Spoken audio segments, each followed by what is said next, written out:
नमस्कार, आप देख रहे हैं टीवी9 भारतवर्ष। मैं हूं आपके साथ प्रीति रघुनंदन। मेरे साथ हैं सुरभि और सुमेरा। शुरुआत करेंगे 25 बड़ी खबरों के साथ।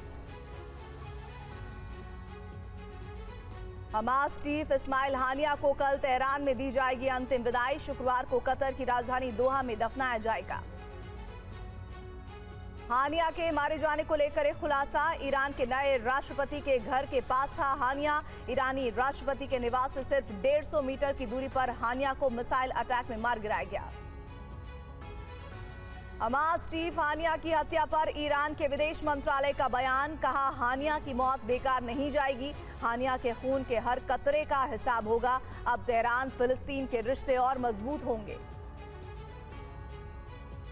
हानिया की मौत पर पाकिस्तान ने कहा, इजरायल का ये प्रयोग क्षेत्रीय शांति के लिए खतरा और बिगड़ सकते हैं हालात। इजरायल हमास जंग पर कतर का बयान। तनावपूर्ण हालात में ऐसे नहीं हो सकता समाधान। बातचीत कैसे होगी जब एक पक्ष ने दूसरे की जान ले ली। हानिया की मौत इराक की पहली प्रतिक्रिया। कहा, तेहरान में हमला अंतर्राष्ट्रीय कानून का घोर उल्लंघन, क्षेत्रीय शांति और स्थिरता के लिए खतरा। हानिया की हत्या पर मिस्र का बयान। इजरायल नहीं चाहता युद्ध विराम, इस एक कदम से और उलझे हालात। इजरायल के रक्षा मंत्री योव गैलेंट का बयान। हम युद्ध को बढ़ाना नहीं चाहते, लेकिन किसी भी परिस्थिति के लिए तैयार। हमास की अल-कस्साम ब्रिगेड की धमकी। इजरायल को ये हिमाकत भारी पड़ेगी। कई मोर्चों से पलटवार। हानिया की मौत पर बोले इजरायली मंत्री एलियाहू, हानिया की मौत से दुनिया बेहतर हुई। दुनिया को साफ करने का यही सही तरीका। वहीं संचार मंत्री शोलोमो काही ने लिखा, सारे दुश्मन मारे जाएंगे। कुछ देर बाद पोस्ट भी डिलीट कर दिया। पश्चिमी मीडिया के हवाले से खबर, हानिया को मारने में 2 एजेंसीज का हाथ। मोसाद और सीआईए ने हानिया की लोकेशन दी। सही लोकेशन मिलने के बाद मिसाइल से हमला। हानिया की हत्या पर रूस की पहली प्रतिक्रिया। कहा, हानिया की मौत स्वीकार नहीं। तुर्की ने बोला, इजरायल शांति नहीं चाहता, वो गाजा युद्ध को पूरे मिडिल ईस्ट में फैलाना चाहता है। नेतन्याहू के ऑफिस में मंत्रियों को हिदायत देते हुए कहा गया कि हानिया की हत्या पर टिप्पणी न करें। हेड मिनिस्टर एलियाहू के बयान के बाद निर्देश दिए गए। अमेरिकी विदेश मंत्री एंटनी ब्लिंकन का बयान। इजरायल ने अपनी योजना की जानकारी पहले नहीं दी। हानिया के आवास पर हमले की जानकारी नहीं थी। इस्माइल हानिया के मारे जाने पर हमास ने इजरायल को दी अंजाम भुगतने की धमकी। हमास ने कहा, हानिया की कायरतापूर्ण हत्या की सजा इजरायल को जरूर मिलेगी। इस्माइल हानिया की मौत से पहले एक और तस्वीर आई।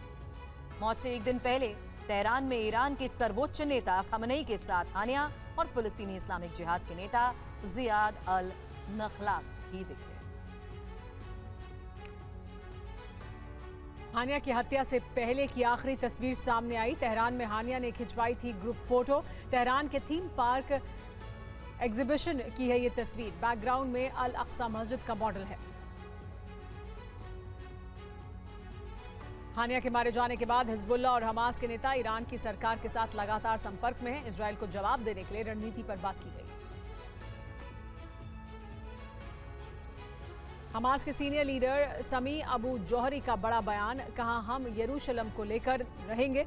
यरूशलेम के लिए कोई भी कीमत चुकाने और किसी भी हद तक जाने के लिए तैयार है। हानिया की हत्या के बाद पूरे फिलिस्तीन में सन्नाटा। हेब्रोन में दुकानें बंद। हमास ने इजरायली कब्जे के खिलाफ टकराव बढ़ाने का ऐलान किया। इजरायल पर बड़े हमले की भी तैयारी। हमास चीफ हानिया की मौत के बाद पूरे फिलिस्तीन में शोक की लहर। वेस्ट बैंक के अल बिरेह शहर में भी सन्नाटा पसरा। लोगों ने अपनी दुकानें बंद की। हिजबुल्ला के हमले का इजरायल ने लिया बदला। लेबनान के बैरूत में हमले में हिजबुल्ला का टॉप कमांडर फौद शुक्र मारा गया। फौद शुक्र हिजबुल्ला चीफ नसरल्लाह का वरिष्ठ सैन्य सलाहकार भी था। बैरूत में इजरायली हमले में कई की मौत, 70 लोग घायल। अस्पताल में मची अफरा तफरी। बैरूत के ही एक अस्पताल में हिजबुल्ला के मारे गए कमांडर फौद शुक्र का रखा गया शव सुरक्षा घेरे में अस्पताल लाया गया। लेबनान की राजधानी बेरूत में इजराइल का बहुत बड़ा हमला। दक्षिण बेरूत में एक बहुमंजिला इमारत पर मिसाइल अटैक। हमले में बिल्डिंग तबाह, हर तरफ तबाही। हमले का वीडियो कैमरे में कैद। लेबनान पर हमले के बाद अलर्ट मोड में इजरायली फाइटर जेट। दक्षिण लेबनान से हमलों की आशंका पर अलर्ट। हानिया के मारे जाने के बाद लेबनान से हिजबुल्लाह के हमले तेज हो सकते हैं।